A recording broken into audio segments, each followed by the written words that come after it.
Do you have to go to church like in order to have a relationship with God?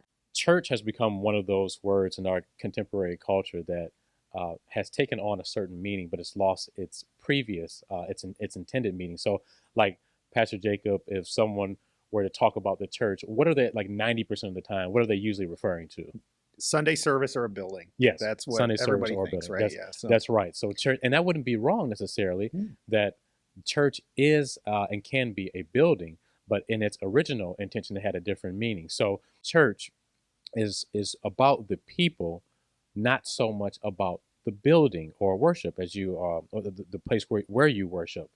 yeah, one of the our things I model. think we do, I try to navigate with people in our context is to remind them we don't go to church, we are the church. Right. Trying to get to that idea that church isn't just something you go to, but it's actually a people that you belong to. The New Testament writer Paul in the book of Romans, he says, greet the church in their house, in their home. And of course, he's not talking about greeting a building in the home. He's referring That'd be to an ironic statement. Exactly, yes. He's referring to the people. So church can be both in its original intention, that gathering or that assembly of believers, but also refer to a building. It just makes me wonder, though, then, if the church is about people, like if you and your friends are hanging out, on your front porch or in your living room, I mean, then what's the point of the building of the church? Like, what's the point then? If it's about people. It's probably good to acknowledge, the church didn't start with buildings. It started, like you just referenced, in houses, and that people would gather in houses. Now, part of that was because for a long time, the church was really illegal in the Roman world. I mean, it was viewed, it was kind of underground. And so that was the natural place. Once things started to change and the church became more public, more accepted in society, it was natural then for communities of people to say, hey, is there a place that we can gather that can accommodate us better than just a house? Do you have to be plugged into the local church to like really have a relationship with God?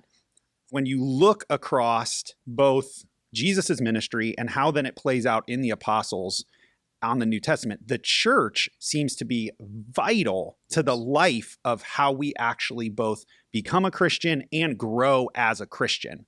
And so it's not that we can't have a personal relationship with God, that we always have to be in church or with others to have dynamic growth experiences. But I think you'd be hard pressed. I mean, Brandon, you would say you'd be hard pressed to look at the New Testament and not see the church as a vital piece to our spiritual life in Christ and how we grow in our relationship with God. This reminds me of a conversation I was having with a good friend of mine, Alan Crosstick.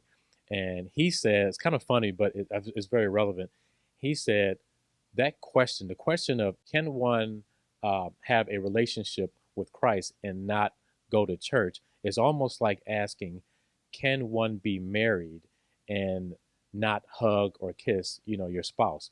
Well, yes, you can, but it's sort of the question then becomes like, why wouldn't you want to?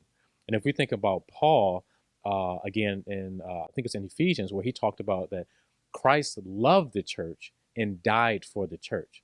So if the greatest act of love in human history was done at minimum in part on behalf of the church, then why should we not have a love and a desire to attend church? And if someone is having that question or wrestling with attending church, then we need to investigate more as to why that's the case.